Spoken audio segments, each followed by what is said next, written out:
Hey YouTube, Maddie's Daddy 12, Team JMT, bringing you guys another Understanding Stun segment. Had a lot of interest in wanting to see the anti-meta build. I'm not done with that just because the meta is not defined just yet, so it's kind of hard to make a deck prepared to answer the meta when the meta is not defined.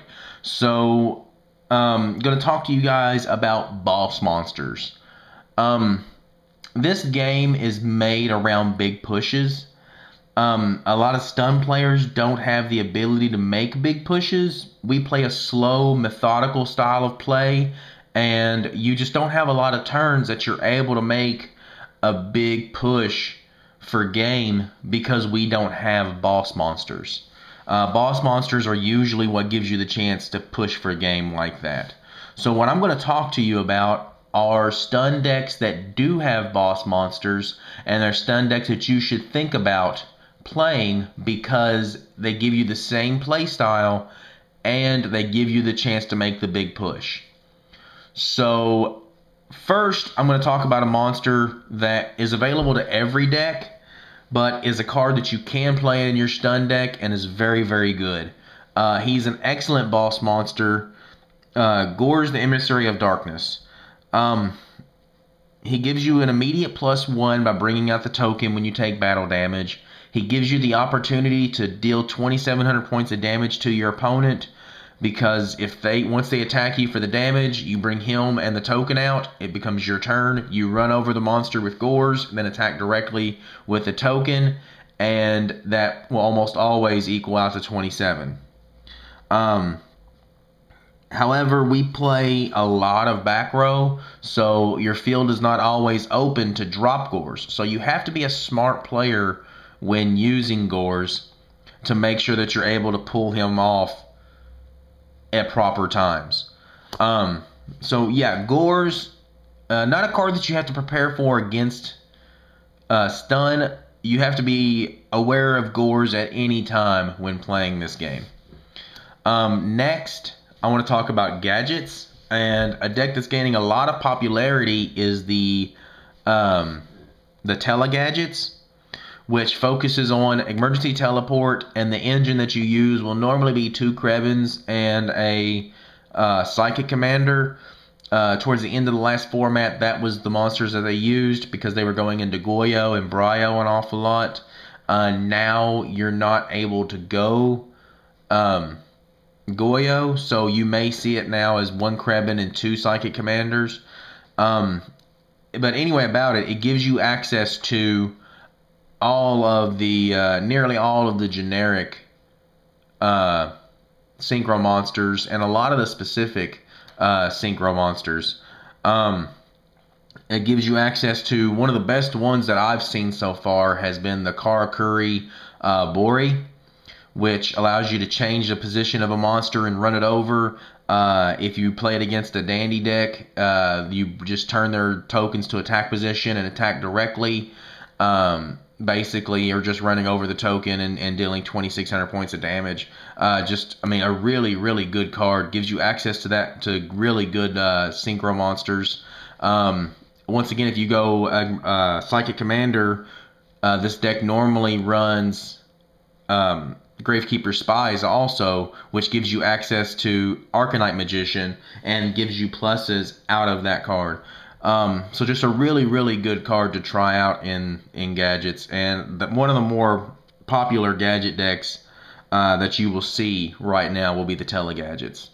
Next, Machina Fortress. Machinas are not really a gadget deck. They do run the gadgets, but they kind of run a different style than what gadgets normally run. Just a different play style entirely. But I'm going to go ahead and include him in here with the gadgets just because they do use the gadgets. Machina Stun is a deck that you will not normally see just because the deck is so hard to play, because the deck just kind of flows wanting to make big pushes, searching for Fortress, and just wants you to drop Fortress. So I've had a lot of success with Machina Stun.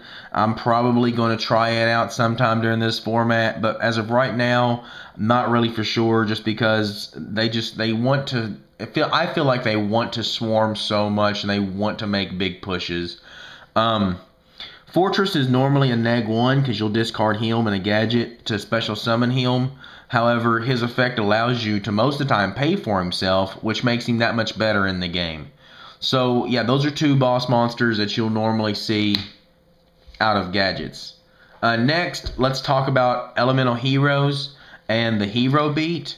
With the release of the Shining, a lot of people are going to be playing Miracle Fusion in their hero beats, especially with the loss of the 2 Book of Moons, which now gives you the space to add at least 2, if not 3, Miracle Fusions. The Shining is a 2600 beat stick and has the ability to grow to 32 upon summoning.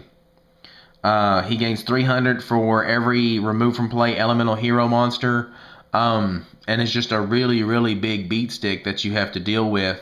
Also gives you the opportunity to replenish your hand by adding 2 elemental heroes back to your hand whenever he is sent from the field to the graveyard. Next, you add 2 Snowman Eaters into your hero beat, and that gives you the option into going to Absolute Zero. A card that you would normally see a deck focused on as opposed to just being splashed in. Absolute Zero is just a really, really good boss monster to bring out with any deck. And when you have the opportunity to make the Shining and Absolute Zero out of one deck, it just makes the deck that much better. So yeah, there's another stun deck that you guys are going to have to worry about, just because with the popularity of Gemini Stun or Hero Beat, the Shining is going to be so good for them. Next, probably my most favorite boss monster when it comes to stun decks, just because I top 10'd with it at the National Regional, Chaos Stun. A really easy special summon for stun decks, just because, not intentionally, but a lot of our stun monsters are lights and darks. I mean, Thunder King is a light, Doomcowl is a dark, Cyber Dragon is a light, Breaker is a dark. I mean, you just by default, you end up making a Chaos style deck, and now we have 3 Chaos Sorcerers, which makes him just that much better. I'm probably still just going to main deck 2 in mine, but now you have the option of a 3rd, which makes it just that much more devastating when you have, it makes him a little bit more prevalent whenever you're going to have to see him that much more often. And just a really, really good card. Not to mention that he's one of the, I believe he may be the only card that's ever been banned, restricted to 1, restricted to 2, and unrestricted now. So yeah, that's kind of cool. So there you go, guys. There are just some of the few boss monsters that you have available to you as a stun player. Also that you will have to be worried about when playing against stun. So I hope this helps you guys out. I appreciate it. Like always, subscribe, comment down below, show us how much you love us.